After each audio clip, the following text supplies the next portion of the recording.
Bwana Yesu na sifiwa asubuhi ya leo, mpenzi mtazamaji.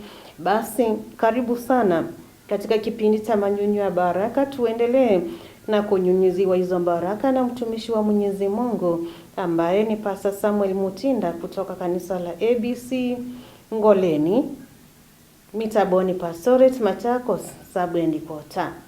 Ni matumaini yangu ya kwamba uko tayari kabisa ili ukaweza kupokea hizo baraka kutokana na neno ambalo tunaletewa na mtumishi wa Mwenyezi Mungu. Karibu tukaweza na kuzipokea kwa pamoja.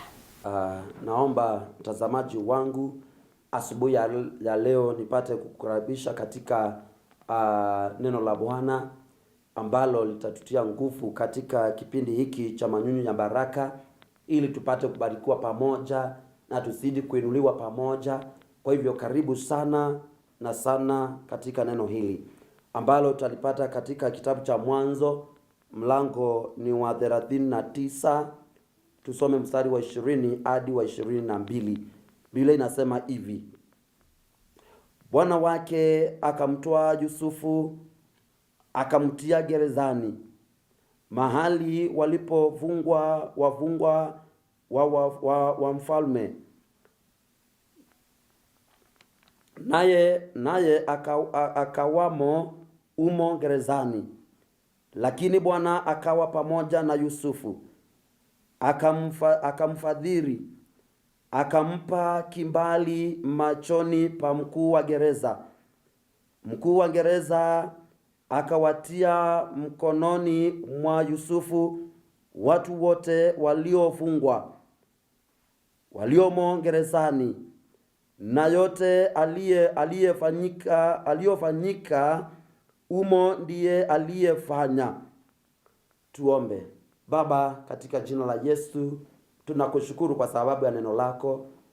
Jehova, nena nasi kwa maana tuko tayari. Baba, unene nasi. Baba, nami nitumie kama chombo chako, nikanene uwepo wako kwa watu wako. Kwa hivyo Mungu, tusaidie ili tubarikiwe nawe. Katika jina la Yesu tumeomba na kushukuru.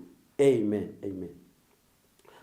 Kwa hivyo mtazamaji wangu, asubuhi ya leo ni asubuhi njema ambayo Mungu ametujalia.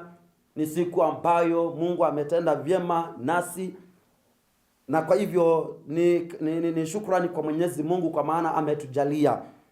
Neno la Bwana mahali ambapo tumesoma inatufundisha ya kwamba kuna kupewa kimbali na Mungu. Kupewa kimbali na Mungu. Kwa hivyo mtazamaji wangu, asubuhi ya leo naomba ili tupate kujua ya kwamba Mungu aliye hai, hata wakati ukiwa namna gani, Mungu anaweza kukupa kibali. Hata ukiwa hali yako ikiwa ngumu namna gani, hata maisha yako yakiwa magumu namna gani, Mungu ana uwezo wa kukupa kibali. Kwa hivyo ndivyo naomba asubuhi ya leo, ili Mungu akupee na upokee hicho kibali katika mapito ambayo unapita, ili siku moja uwe na ushuhuda, ili siku moja usimame na useme ya kwamba hakika Mungu amenitendea, hakika Mungu amekuwa pamoja nasi. Kwa hivyo katika haya maandiko ambayo nimesoma, mtumishi wa Mungu Yusufu wakati aliposhikwa na akawekwa gerezani, Biblia inatuambia ya kwamba akawekwa katika mikononi ya mwenye ambaye anafunga watu katika gerezani. Na wakati huo Biblia inatuambia ya kwamba Mungu hakuacha Yusufu hata kama mambo yamebadilika.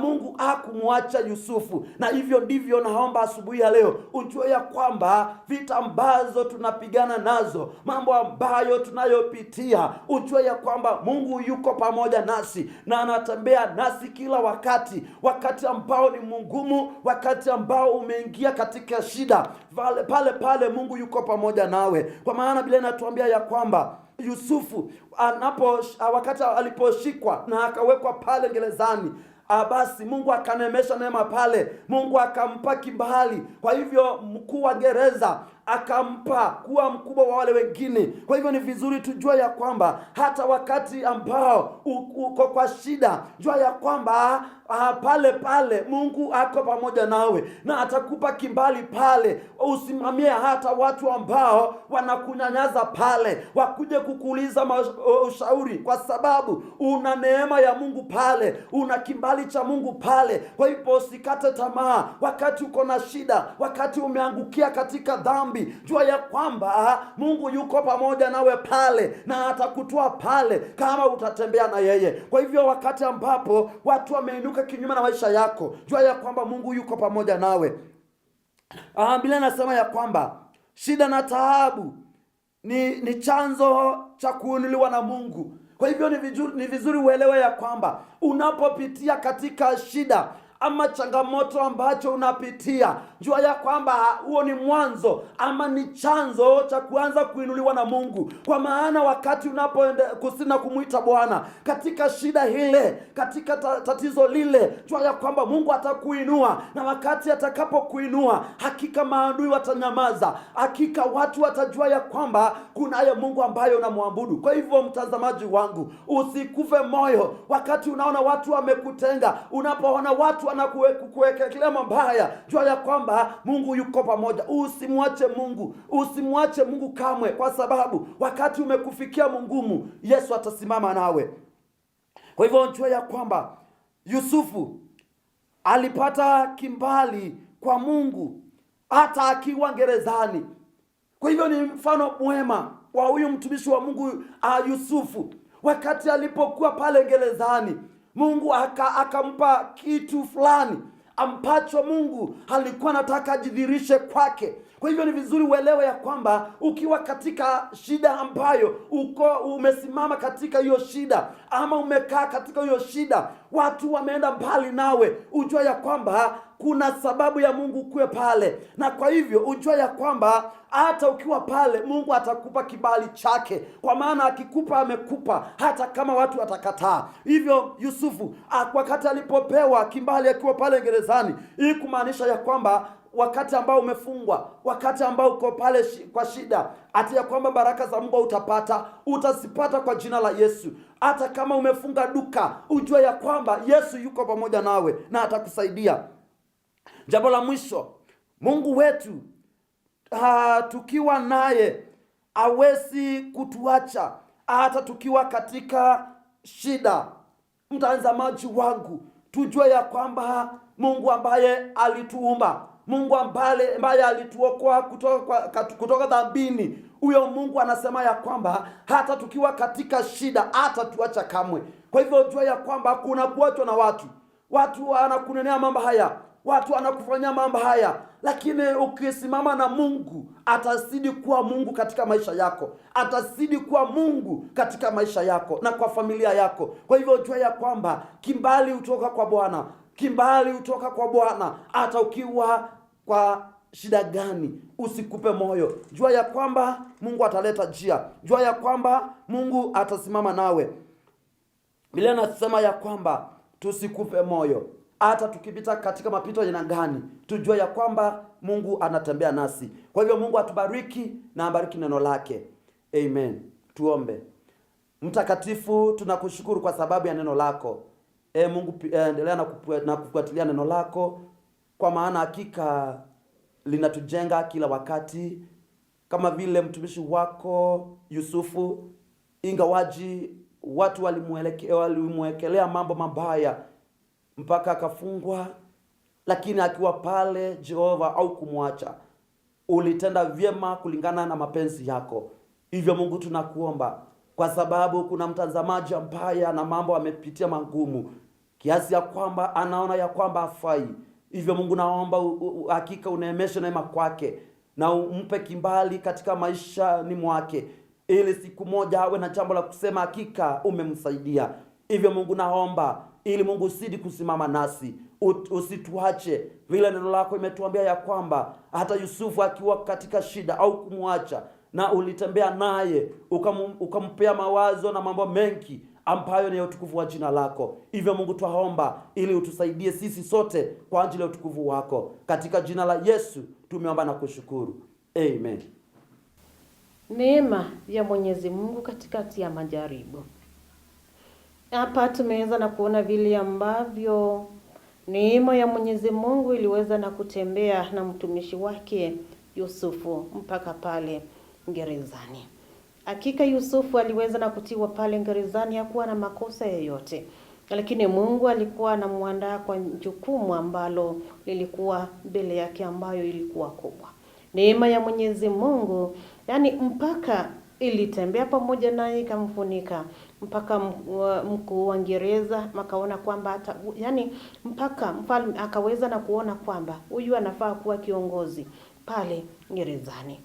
Kumbe maumivu yako yanaweza kuwa yanakuandaa, yanaweza kuwa ni yale ambayo yataweza na kukufanya uwe na ushuhuda wa siku za baadaye. Kumbe sio kila wakati kulaumu kwa sababu ya maumivu, kwa sababu ya majaribu, kwa sababu ya changamoto. Maana Mwenyezi Mungu anaweza kuwa anakuandaa kupitia hizo changamoto, kupitia yani hayo mazingira ya aina ile ambayo unaona. Unaweza ukawekwa mahali, unaweza ukapelekwa mahali, ukawa unaona kwamba kwani Mungu ameniacha ama namna gani? Kwani Mungu amenipangia nini? Lakini kupitia hayo mazingira, kumbe Mwenyezi Mungu anakuandaa pale. Kumbe yale ambayo uliyaona maumivu yanakuandaa. Kumbe yale majaribu yanakuandaa. Maana alikuona wewe ni kiongozi. Yusufu aliendelea na kuandaliwa pale gerezani. Maana Mwenyezi Mungu alijua kesho yake ile jina ambalo atakuwa anaitwa. Alijua kwamba huyu atakuwa hivi na vile. Atakuwa minister, atakuja kukua hiki. So usilaumu kila wakati na kuona kwamba mbona haya yanipate. Shukuru Mwenyezi Mungu kwa sababu ya hayo ambayo unayaona. Maybe anakuandaa ili ukaweze kuwa kiongozi, ukaweze kuwa na ushuhuda kwa wengine. Wengine wakaweze na kukutazama na kusema kwamba kweli Mungu utenda, maana aliweza na kukutendea. Usilaumu sana. Lakini ujue kwamba neema ya Mwenyezi Mungu ipo pamoja nawe, imekufunika, inakuongea. Uwepo wa Mwenyezi Mungu haujakuacha, bado unatembea pamoja nawe. Uwepo ni kusema kwamba Mwenyezi Mungu unyo kwa unyo yuko pamoja nawe. Usikate tamaa, zidi na kumtumainia yeye. Hayo unayoyaona kwa sasa, yawe ni majaribu ya aina gani, yatapita tu, ni mapito. Kesho yake utakuwa unafurahia. Kesho yake utakuwa unalia machozi tu ya kushukuru Mwenyezi Mungu. Ninakutakia siku njema, siku ya baraka. Mungu na kuonee neema yake izidi na kukufunika. Bye bye.